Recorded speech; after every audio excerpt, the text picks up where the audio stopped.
नमस्कार मित्रांनो, हा कांदा 2.5 महिन्याचा झालेला आहे.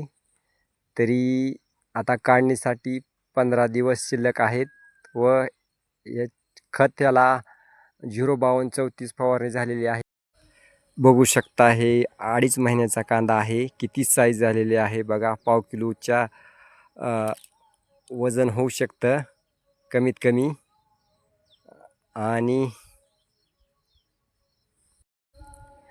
1 किलोमध्ये कमीत कमी 3 ते 4 कांदे बसू शकतात.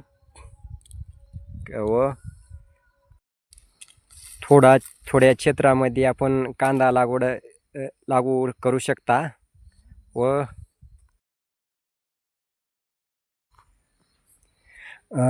थोड्या क्षेत्रामध्ये आपण भारी कांदा लागवड करू शकता व फायदा घेऊ शकता या कांदा लागवडीचा. व याच्यातून उत्पन्न आपलं दुप्पट